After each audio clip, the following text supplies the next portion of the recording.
You really won't believe the drama that went down with Jonathan Reeves and his unit out in the rugged back country of Montana. Jonathan wasn't just some random guy.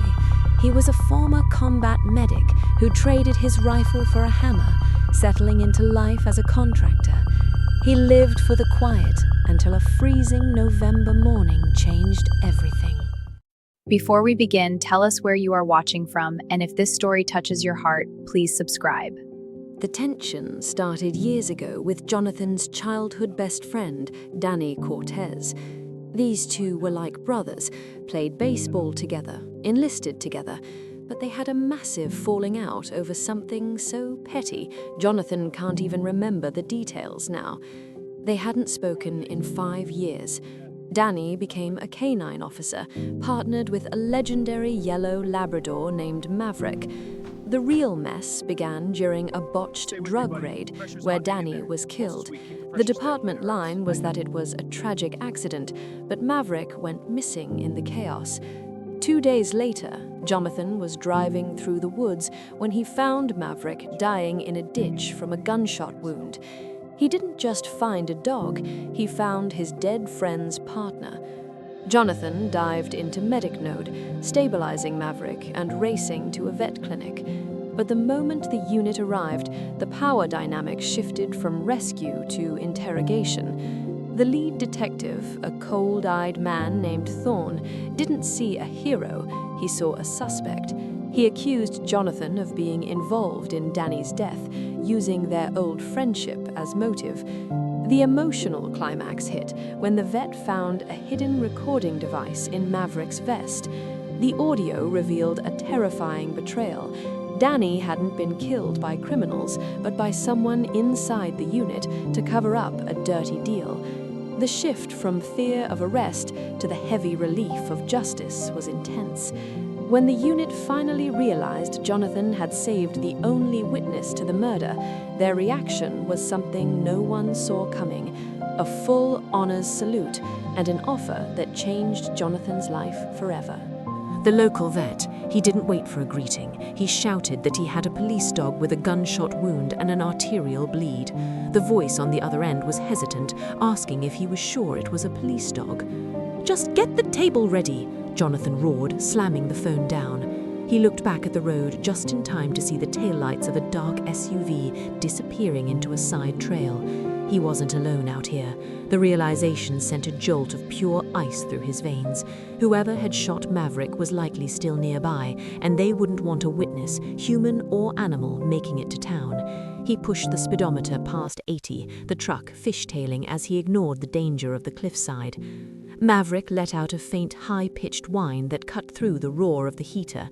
The dog's glassy eyes focused on Jonathan for a split second, a look of recognition so deep it made Jonathan's throat lock up.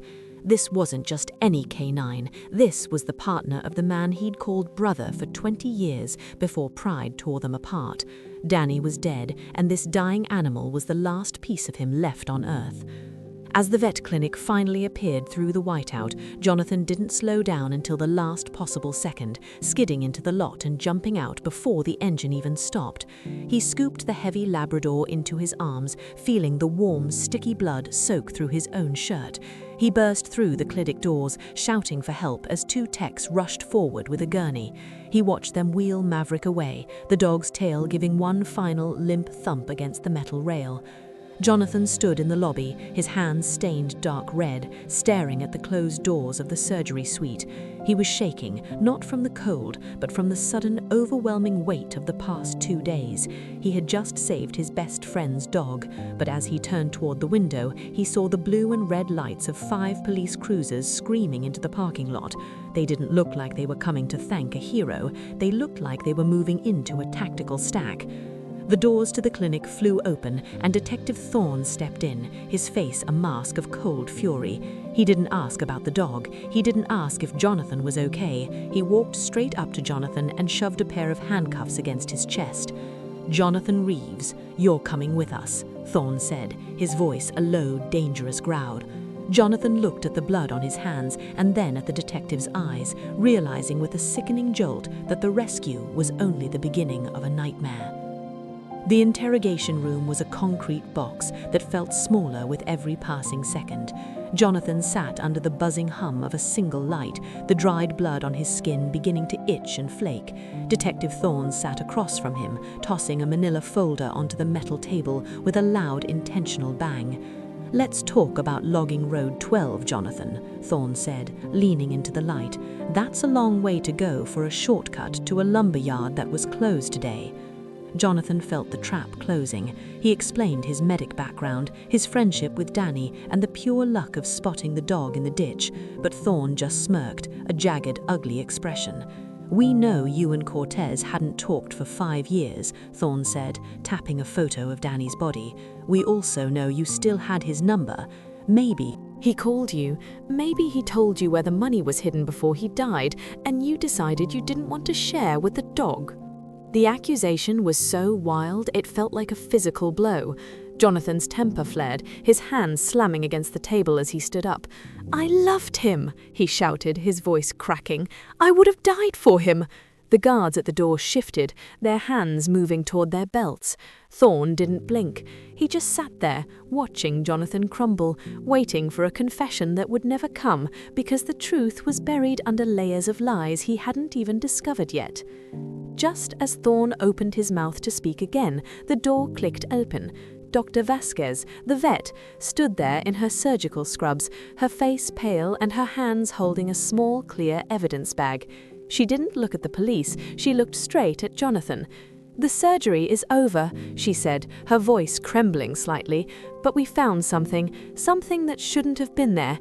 She held up the bag, revealing a tiny black electronic device that had been sewn into the lining of Maverick's tactical vest. Thorne's face changed instantly, not to relief, but to a sharp, predatory focus. He reached for the bag, but the doctor stepped back, handing it instead to a state trooper who had just entered the room. "It was recording, Detective," she said.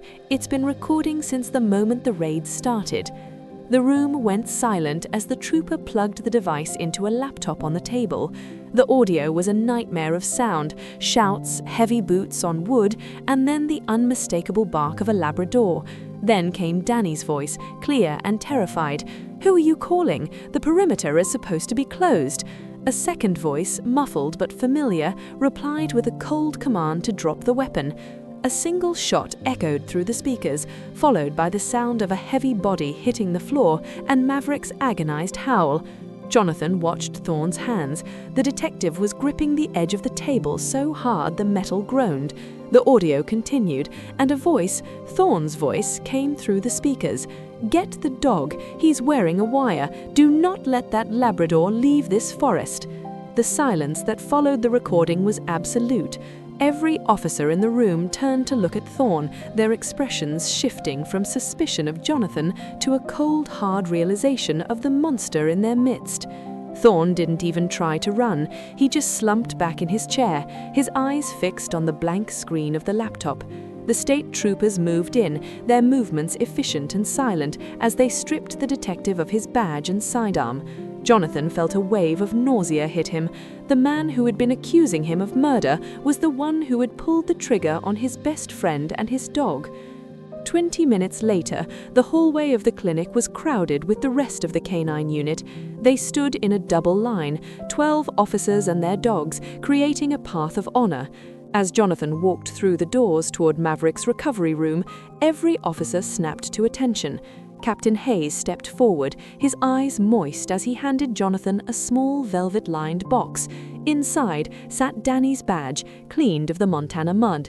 "He saved us all today, Jonathan, and you saved him." He gestured toward the glass window, where Maverick was finally awake, his tail giving a weak, rhythmic thump against the kennel floor.